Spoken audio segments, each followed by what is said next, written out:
I'm Loud Esmond with your USFL picks for Week 10. But first, a note in general about my frustrations with betting on the USFL. The continuing problem with the league is they're just not giving us information on injuries and player replacements and what's going on during the week, before the games, and now even in games. Like last week, Kyle Slaughter goes out, or is it Slaughter goes out of the game for the Breakers, and there's a backup quarterback in, and there's no mention of what has happened to him, why he's off the field, and then the backup quarterback seems to hurt something, a wrist, an arm, a shoulder, who knows what, and then he goes out, and then Slaughter comes back in. Slaughter, whatever, barely can move, and he's back in the game, and no one in the broadcast booth bothers to say anything about what's going on with the injuries. I am screaming at the TV, what the hell is happening? And do we get any information? Nope. Do we get any information during the week? Nope. I got so frustrated, I sent an email to the head of media relations for the USFL, and thank God I did, because the response I got was nothing. Wow. Just wow. It's going to be really hard to continue to bet on USFL games if they don't start getting more transparent about injuries, because obviously those of us that bet know injuries play a huge role, and we need that information, and we're not being given it. All right, let's get on to the picks. I've got two games I'm just not doing picks on this week, and I'll explain why. The Generals and the Stars, and the Maulers and the Panthers. In a weird twist of fate, the Generals and the Stars are going to play in a meaningless game this week, and then they're going to play each other again in the playoffs next week. Now, what this tells me is they are not going to show nothing about their real game plans against the other team. They're going to play vanilla offense, vanilla defense. They're not going to show a damn thing in terms of what they really want to do. And guess what? That means who knows what could happen in this game.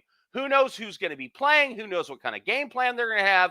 Who knows? I don't want anything to do with it. And then in the Loser Bowl, the Maulers and the Panthers play each other. Snore. Well, the Maulers and the Panthers, I think, have 3 wins between them on the season.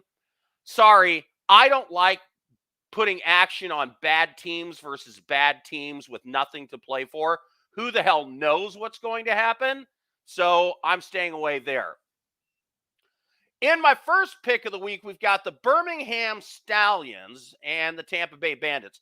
Look, the Stallions are comfortably in the playoffs. They're 8-1, but they were 8-0, undefeated, going into the game last week against the lowly Houston Gamblers, and they lost. Now, normally you would think, okay, you're in the playoffs. Great.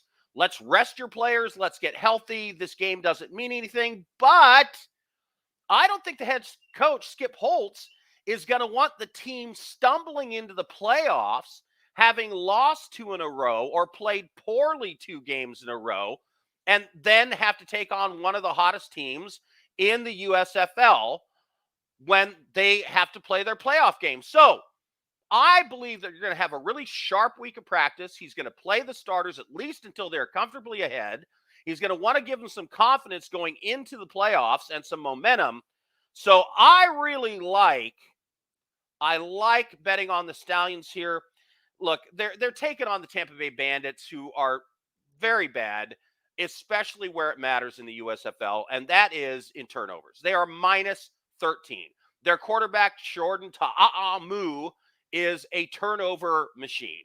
The whole team is a turnover machine, and they barely take the ball away. Worst at minus 13 in takeaways, and so I like the chalky team here, the Stallions, at minus 3.5. Now, I'm going to say the exact opposite when it comes to this game between the Breakers and the Gamblers. Look, the New Orleans Breakers are assured that they have a playoff spot, and the Gamblers aren't very good. But the Breakers are injured all over the place, and especially at quarterback. As I said at the top of the broadcast here, Kyle Slaughter went out of the game. He's their QB. He is a leader of the team. He's very important to that offense. And then they brought in a backup quarterback, and the backup quarterback got hurt. When, during the broadcast, although they didn't tell us what the injuries were, they did say from a sideline reporter that the next person who could go in at quarterback, if neither one of those guys could go, would be a wide receiver, and they weren't sure which one it was going to be. Sloter has been injured all season, and the backup quarterback, I don't even know if he's able to play. He never went back in. So I'm thinking New Orleans is going to have to rest at quarterback. I don't know what they're going to start there. And so do I love the Gamblers? No, in general. But in this spot, yeah, I'm going to take the Gamblers to cover the 3.5. So here you go. Stallions minus 3.5 against the Bandits. Gamblers plus 3.5 against the Breakers. And then the bonus pick here, championship odds. Okay, the Philadelphia Stars are plus 375. I'm sorry. They are plus 9 in the turnover ratio. Turnovers have been huge in the USFL in terms of who's winning and who's losing. So if you put $50 right now at plus 375, you could get a return of $237.50 if the Stars win. And let's face it, who the hell knows what's going to happen? It's the USFL. I mean, teams have come from wild card positions in the NFL and won 3 or 4 games and won a Super Bowl. In this case, all the Stars have to do is get past their conference game, and they're in the championship because there's only 2 games to be played after this week. So all they have to do is get in. They get past the one team, I believe it's the Breakers that they're going to play, that are the second longest odds at plus 300. And who knows? The turnover ratio falls in their favor, and they end up winning the whole thing. So Philly Stars plus 375 is where I'm going to go right now, at least who's going to win the USFL championship. All right, those are your USFL picks for Week 10. USFL picks, easy for me to say. I'm Loud Esmond. Thank you.